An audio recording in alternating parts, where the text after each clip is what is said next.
Frank Darabont is here. He is one of only 6 filmmakers whose first 2 feature films received Oscar nominations for Best Picture. They are The Shawshank Redemption and The Green Mile, both prison dramas. His latest film, The Majestic, marks a change of course. It recalls movies of a bygone era, including the works of Frank Capra, but also explores a bleak time in Hollywood history. It stars Jim Carrey as a Hollywood screenwriter blacklisted in the 1950s, and here is a clip. Or bridging the freedom of speech, or of the press, or of the right of the people peaceably to assemble and petition the government for a redress of grievances. You will not presume to lecture this committee, That's the First Amendment, Mr. Chairman. It's everything we're about, if only we'd live up to it. I am pleased to welcome Frank Darabont back to this table. I am especially pleased to have him here. We like filmmakers. That's what it is. We like filmmakers. I'm glad of that. It's nice to be back. You just watched me, as we taped this, interview Edmund Mars, who just did a book about Teddy Roosevelt. Yes. Second volume of a projected 3-volume story here. In fact, I still have it on my desk, Theodore Rex's Edmund Mars book. And you said to me, I carry... erudite man, obviously. You said to me, I carry around a quote. I do. Yeah. Let me hear it. All right. Because if you carry around a quote in your wallet, it says something about you, sir. Well, let's. This was not planned. Right. Absolutely. I happen to carry this in my wallet at all times because I believe so strongly in the incredibly articulate sentiment of this. Teddy Roosevelt said, "It's not the critic who counts. It's not the man who points out how the strong man stumbled. Credit belongs to the man who really was in the arena, his face marred by dust, sweat, and blood, who strives valiantly, who errs to come short and short again because there is no effort without error and shortcoming. It is the man who actually strives to do the deeds, who knows the great enthusiasm and knows the great devotion, who spends himself on a worthy cause, who at best knows in the end the triumph of great achievement, and who at worst, if he fails, at least fails while daring greatly, so that his place shall never be with those cold and cruel souls who know neither victory nor defeat." And I want to call every critic that ever gave me a bad review and read this to them. Is it there because it expresses a different philosophy as much as it does simply to keep your eyes on the goal, which is to go out there and knowing you're taking your shots, and you're going to create something. It won't be loved by everybody, but that's what the purpose is, rather than sort of to say, take this critics. It's more positive for you. Absolutely. It's enormously stirring, a very positive sentiment, and it really is very inspirational to me. And really, I think the intent of it is get out there and dare to achieve greatly. And if you go down in flames, that's okay, because it's only the people who dare greatly who leave a mark. And here's Mr. Roosevelt, who has books written about him. Yeah, exactly. Was Majestic a risk for you because Shawshank and Green Mile are very different films, although there is about those two and this, there is a kind of poetry about heroism. Yes. I think all 3 of those movies share one thing in common, a sort of thematic element in common, which is the notion that one can become a hero in one's own life. One can rise to the occasion and exceed the challenges as they are presented, even though they might be enormous, great challenges. And that's something else I very much believe in. And clearly, this one sort of thematic element keeps coming up in my work again and again. This movie, how did it come into being? Very prosaic sort of beginning for this one. I have a dear buddy of mine, Mike Sloan, who went to high school together, Hollywood High. Right. Back in the, he was class of '76, I was class of '77, right. And he's been one of my faithful critics, and I use that word, with respect, because it's important for a writer, and I've been a screenwriter for many years now. It's important for a writer to have a small stable of critics who will say, "Yeah, good work, but have you considered this or whatnot?" Anyway, and I've done the same for him. So one night, he leaves this screenplay on my doorstep with a note saying, "What do you think?" And I read it that night, and I called him back the next morning, and I said, "I think I want to make it." Wow. And that was, I think, quite a surprise for him. I think he's still surprised. That it's been made. That it's been made, that I actually meant it. What was it about the story, the screenplay, that so turned you on? Well, there's so much, there's a lot of layers going on. There is certainly that element of being a hero in your own life, of being challenged to be the better self, you know. But also, it says something, a few things about our country that I felt were very much worth saying. And I'm a big advocate of the First Amendment and the Bill of Rights. So it also delved into that. At its heart, though, it's this beautiful romance. Yeah. It's this love story between this guy and this girl, and this guy in this town, and this guy and this guy who finds. I mean, I think the best thing about it to me is a guy who finds himself. Exactly. Exactly. Through a whole circumstances, finds himself and finds something. He finds his better angels. Yes. And find something worth standing up and being counted for. Really what it is it rang the Frank Capra bell for me. And Capra has been a huge influence on me as a filmmaker and in my life. What is the Frank Capra bell when you say that? There's something about Capra's work that puts forth unashamedly, uncynically, this proposition that we can strive to be better than we are, that we can be decent to one another, that we can believe in certain ideals and stand up and be counted for them. He had a way of just being unabashedly emotional in his work, and I've always responded to that. I'm not the hippest guy on the block, you know. Irony has its place, but when I go to see a movie, I want to feel something. So Capra's work always, like, bam, got me right in the heart. And I've always had it in mind that if I got the chance to sort of pay back this karmic debt to Mr. Capra, that I would, you know, to get a chance to do what might have been a Frank Capra film was really too tasty to turn down. You know? Okay, so there's no Jimmy Stewart available. Yeah, so we go to the other Jimmy. So okay, no, was it that quick? If you think Capra, you think Stewart. Yeah. And you're thinking Capra already, so you're thinking of a character like Stewart, probably. Yeah. Right? Yeah. Oh yeah. Very much so. But why is it inexorably that you go to Jim Carrey? Jim. Odd as a choice it might be on the surface of it, has always reminded me of a young Jimmy Stewart in the quieter moments of his other films. Obviously not where he's talking out of his butt, or, you know. Right. I mean, in between the big wacky moments, I've always gotten this vibe off of him that was like, gosh, why is he reminding me of a young Jimmy Stewart? It's something about his essence, his sincerity, I suppose. Certainly something to do with his physicality. Yeah.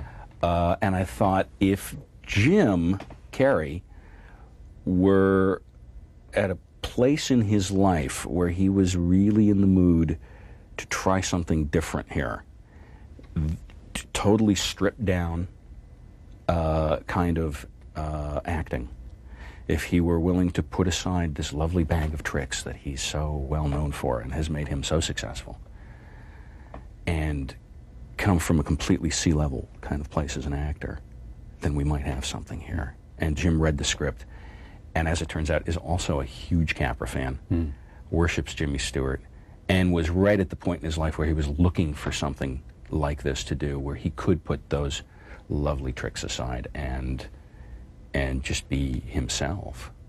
And I'm terribly proud of him, because it was a rather courageous thing for him to do, and I think he's done it extremely well. He's really surprised audiences with this performance.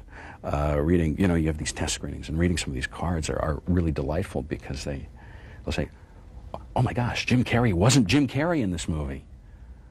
Well, actually, it's the closest to Jim I think you'll ever see on screen. This is the guy that I know when I talk to him across the table. He actually uses similar language to you in terms of stripping down, Oh, yeah. putting the bag of tricks aside, Oh, yeah. and coming to sea level. I mean, Yeah. those are the same kinds of terminologies he uses. This probably springs from our very first conversation that we ever had when I met with him on this. And he knew going in that this was really the task ahead. And we spoke literally in these terms, because if there was any sense of falsity to his performance, the whole thing would go, you know, spiraling down in flames, I thought. And I remember saying to him, and he's recounted this. If I'm repeating what he said, forgive me. I said to him, "Jim, you're like a home run hitter. But to play this game, you have to learn a different swing." Mm-hmm. And he said, "Yeah, I know, I get it. I'm there. I want to do this." And it was completely, I'm sure he told you, completely nerve-wracking for him. But he's done amazing stuff.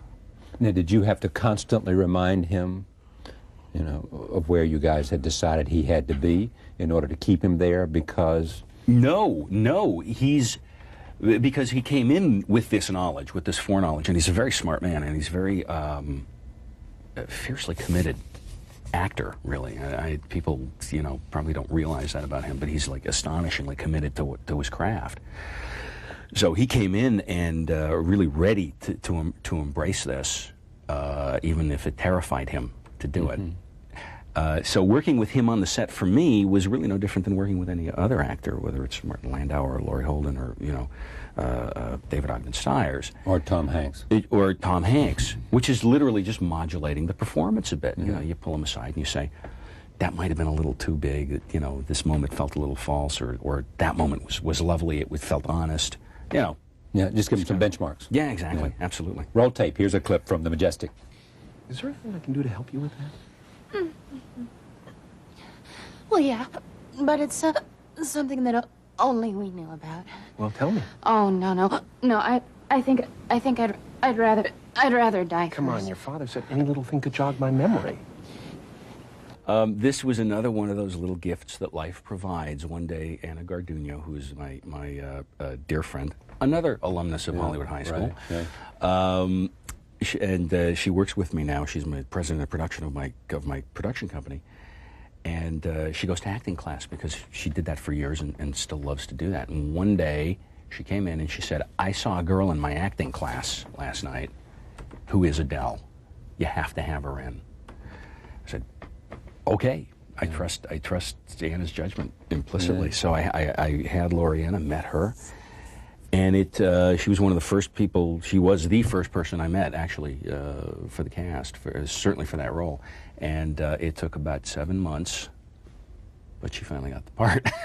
Now, why did it take 7 months? You had to convince the studio, or was it your call totally? No, it was my call totally. It's a wonderful studio to work for, Castle Rock, the same folks I made Green Mile and Shawshank for. And they never, ever force a creative decision down my throat. But when you're responsible for their investment, you want to do due diligence in terms of casting. Right. So we saw everybody, or it seemed like everybody anyway.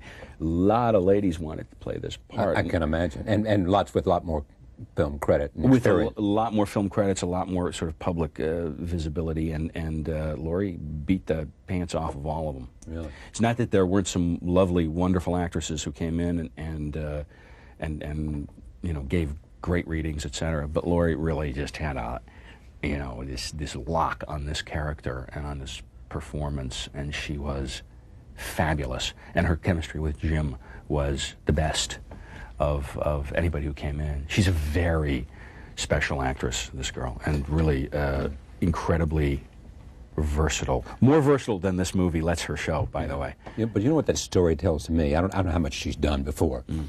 But it says to me, and I think Jim touched on this in this conversation we had about his own career, it is the notion that how many good, talented people that are dependent on having an opportunity to express themselves, a stage or a film, to express themselves. Yeah. You know, many who never get the chance in any significant way. Yeah. It's not a case where talent outs always. No. You know, talent outs for the most part, I believe, but in this case, there's so few openings, and it's such a roll of the dice to make a film that so many factors come in. that is much harder for what you just described to happen, Yeah. and what you described happen proves how many people are out there who have real talent. Oh yeah, and I see a lot of them when I'm reading for a movie. A lot of, for every role you cast, there's 10 other worthy actors out there who didn't get the part, and that's what I find emotionally difficult about it. But it's also a great example, certainly in Laurie's case.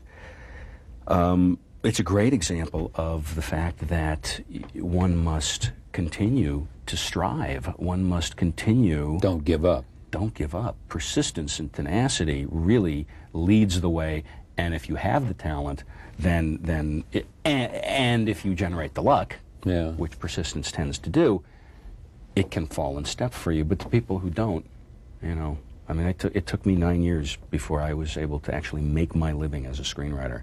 Really tough, lean years too. Yeah. But I never gave up, and I've had this joke for years, and it's actually not that much of a joke, which is there might be more talented screenwriters and directors out there working in Burger Kings across the nation who never found out that they had the ability to do it because they didn't have the belief and the persistence and the follow through to do it. You know.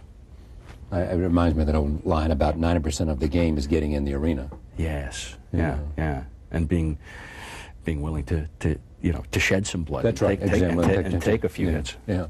Tell me, before we leave acting, Jim Carrey as an actor, I mean, what is it that you think brings to the screen? What is his essential quality?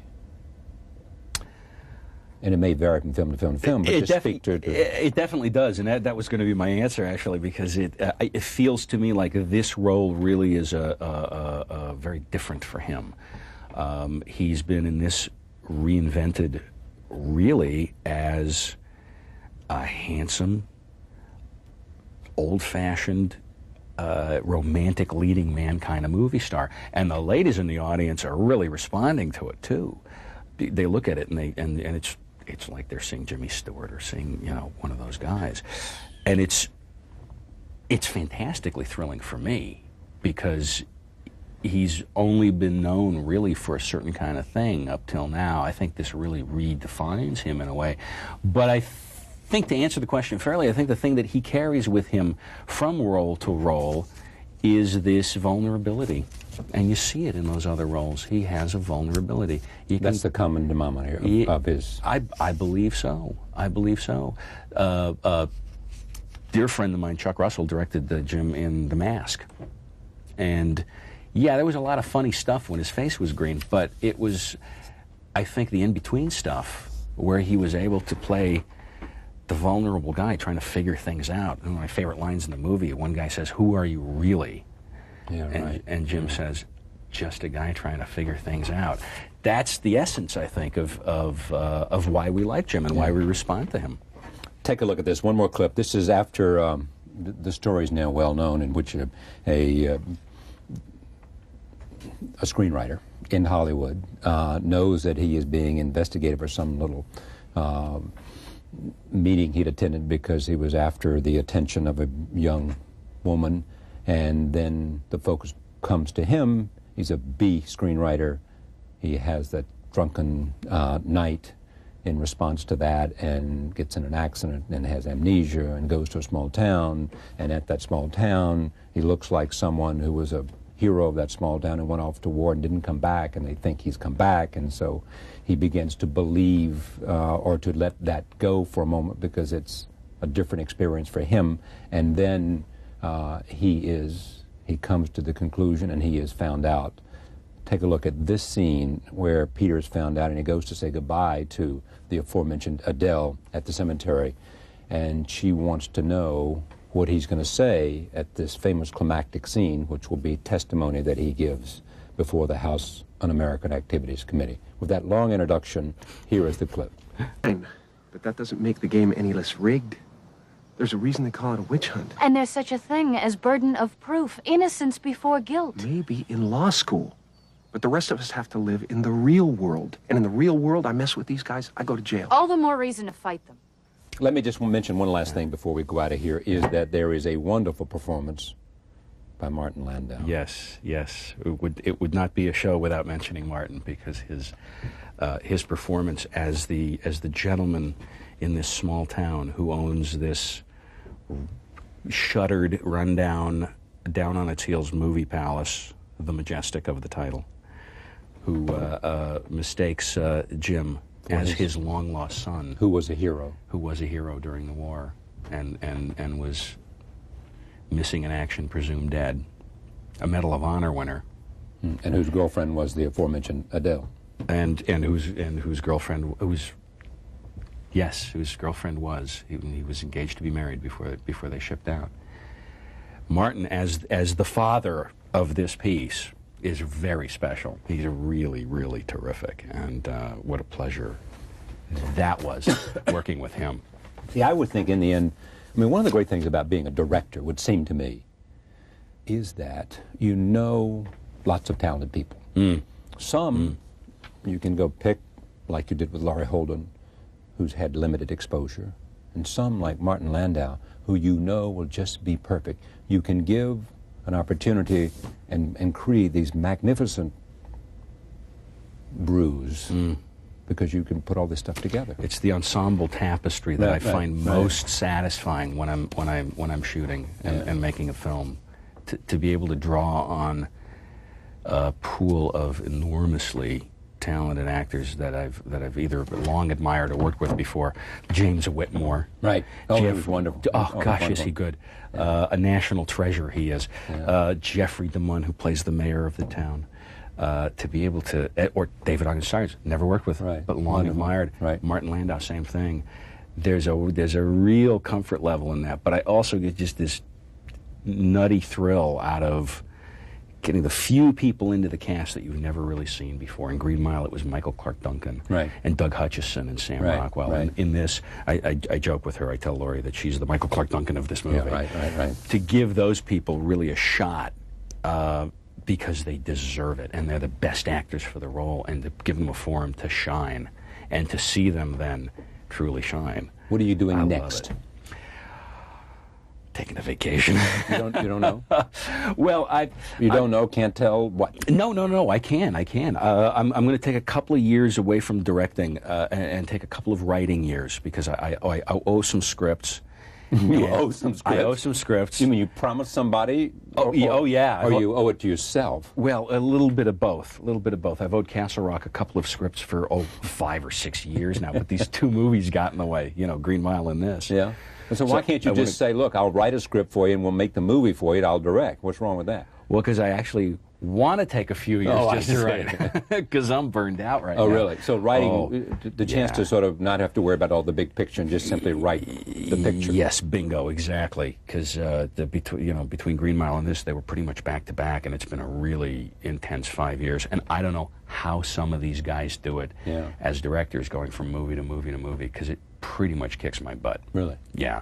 But the one thing I'm really excited about is the possibility of adapting one of my all-time favorite books, very significant sociological piece of just poetic fiction, Fahrenheit 451 by Ray Bradbury. Is that right? You can do that? I'm going to be adapting the script next year, and with any luck, knock on wood, I'll be directing it the year after. Oh, that's great. Yeah. And you already know who's going to star in it? Not a clue. All right. Not a clue. Frank Darabont, thank you very much. Thank you, Charlie. Pleasure. It's great to be here. Good to see you. Thank you. Frank Darabont, the director of The Majestic. Thank you for joining us. See you next time.